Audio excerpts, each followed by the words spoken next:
ನೋಡಿ ಸ್ನೇಹಿತರೆ, ಇನ್ನೊಂದು ಇದು JCB ಸೇಲಿಗಿದೆ. ಇದು JCB 3DX ಬ್ಯಾಕ್ ಲೋಡರ್ ಅಂತ. ಸ್ನೇಹಿತರೆ, ನಾವು ಈ ಮಷಿನ್ ಮಾಡೆಲ್ ಬಗ್ಗೆ ನಾವು ಮಾತಾಡಬೇಕಾದ್ರೆ ಸ್ಕ್ರೀನ್ ಮೇಲ್ಗಡೆ ನಿಮಗೆ ಕಾಣಿಸ್ತೈತಲ್ಲ ಯಾವ ಮಾಡಲ್ ಅಂತ. 2023 ಮಾಡಲು, 2023 ಮಾಡಲು. ಹಾಗೆ ನಾವು ಓನರ್ಶಿಪ್ ಬಗ್ಗೆ ನಾವು ಮಾತಾಡಬೇಕಾದ್ರೆ ಸಿಂಗಲ್ ಓನರ್ ವೆಹಿಕಲ್ಲು. ಹಾಗೆ ರೀಡಿಂಗ್ ಬಗ್ಗೆ ನಾವು ಮಾತಾಡಬೇಕಾದ್ರೆ ಎಷ್ಟು ಅವರ್ ಓಡಿದೆ ಅಂತ ಸ್ಕ್ರೀನ್ ಮೇಲ್ಗಡೆ ನೀವು ನೋಡ್ತಾ ಇದ್ದಿರಬೇಕು ಹೇಗಿದೆ ಅಂತ. ವೆಹಿಕಲ್ ಮಾತ್ರ ವೆರಿ ಗುಡ್ ಕಂಡೀಷನಲ್ಲಿದೆ ನೋಡಿ ಸ್ನೇಹಿತರೆ, ನ್ಯೂ ಮಾಡೆಲ್ ಮಷೀನು. ಹಾಗೆ ನಾವು ಈ ಮಷೀನ್ ಇಂಜಿನ್ ಹೆಚ್ ಪಿ ಬಗ್ಗೆ ನಾವು ಮಾತಾಡಬೇಕಾದ್ರೆ 74 HP ವೆರಿ ಗುಡ್ ಕಂಡೀಷನಲ್ಲಿದೆ. ಡಾಕ್ಯುಮೆಂಟ್ಸ್ ಬಗ್ಗೆ ನಾವು ಮಾತಾಡಬೇಕಾದ್ರೆ ರನ್ನಿಂಗ್ ಡಾಕ್ಯುಮೆಂಟ್ಸು ನೋಡಿ ಸ್ನೇಹಿತರೆ, ತುಂಬ ಒಳ್ಳೆ ಕಂಡೀಷನಲ್ಲಿದೆ ಗಾಡಿ condition. Single owner vehicle, KA 13 passing ನೋಡಿ ಸ್ನೇಹಿತರೆ.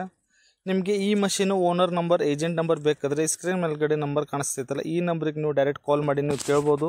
ಅವ್ರು ಫುಲ್ ಡೀಟೇಲು, ಗಾಡಿ ಲೊಕೇಶನು ಫುಲ್ ಹೇಳ್ತಾರೆ ಅವರು. ಹಾಗೆ ಗಾಡಿ ಪ್ರೈಸ್ ಬಗ್ಗೆನೂ ಹೇಳ್ತಾರೆ. ನಮ್ಮ ಚಾನಲ್ಗೆ ಹೊಸದಾಗಿದ್ದರೆ ಸಬ್ಸ್ಕ್ರೈಬ್ ಮಾಡಿ, ಲೈಕ್ ಮಾಡಿ, ಶೇರ್ ಮಾಡಿ, ಹಾಗೆ ಕಮೆಂಟ್ ಮಾಡಿ.